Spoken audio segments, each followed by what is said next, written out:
3 regional community colleges to be built and made operational within the next 3 years will enable our youth to obtain quality higher education without the hardships of relocation to the capital city.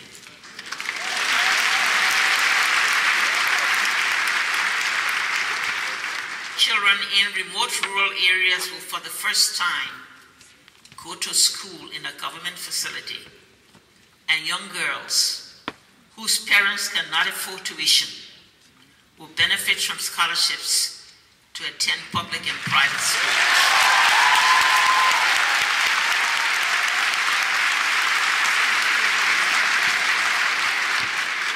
This is made possible through Liberian Education Trust, a fund which I established in 2006 with contributions from individuals and institutions here in the United States.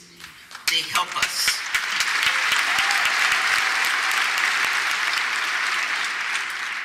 They help us to achieve what we call our 5,500 and 5,000 program. The renovation or construction of 50 schools, 26 of which are well underway. The training of 500 teachers, 200 are already being trained.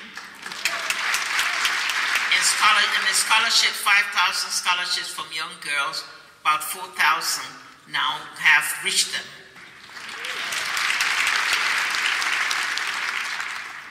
A similar initiative, the Sirleaf Market Women Fund, has raised over $3 million to support the building and renovation and modernization of markets throughout the country, enabling me to keep my campaign promise.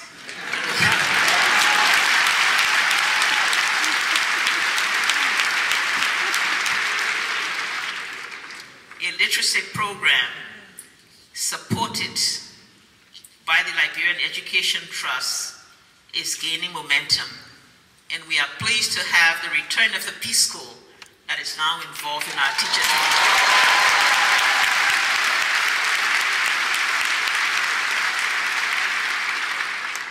You may have heard that in celebration of International Women's Day about a month ago, I convened with President Halonen of Finland a women's colloquium in Monrovia.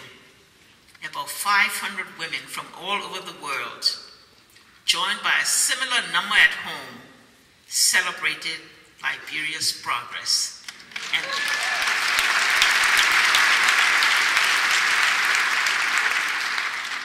And they left, enjoying the hospitality and the warmness of the Liberian people. Dear compatriots, dear friends, perhaps the best progress we have achieved is the restoration of hope.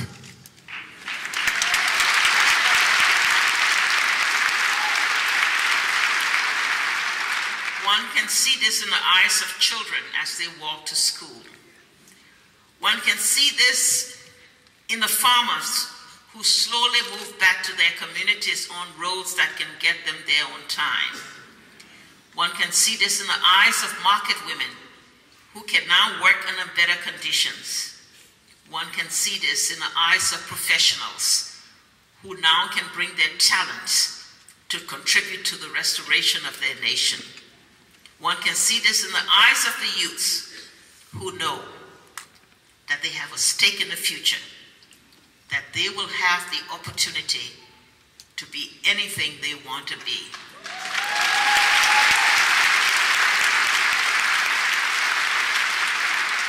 We need only, collectively as Liberians, there's so many of you in this room, to agree that the future is ours to reclaim and that we can succeed. God bless you.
experience in working with the World Bank and the UNDP, the kinds of statistics that you've just given us would be considered a miracle by most.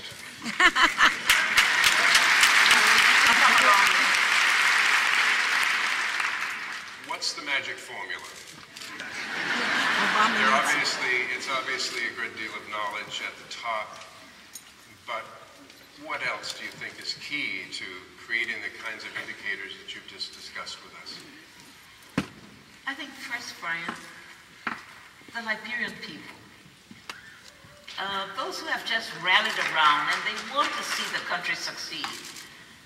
And people work so hard, particularly at that level where the talent is. And then the partnership that we've been able to mobilize. I mean, the goodwill for Liberia that has come from all over the world. People have just joined in and have been of great help to us in whatever area, whether it's working on the debt, whether it's renegotiating concession contracts that were really bona fide, ratified by our legislature. Companies have just been willing to just sit with us and to know that Liberia indeed, a small country, 3.5 million people, well endowed by God, that all we need is to just come together with the right policies and the right commitment, and that country could be prosperous.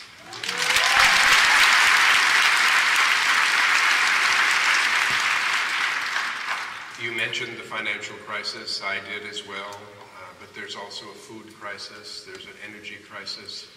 In many ways, it's the perfect storm for someone like you that's made so much progress. As you look at what was agreed to in London at the G20 meeting, especially the $1 trillion that will be available through the IMF, do you think you can weather these storms, these crises, and get beyond this?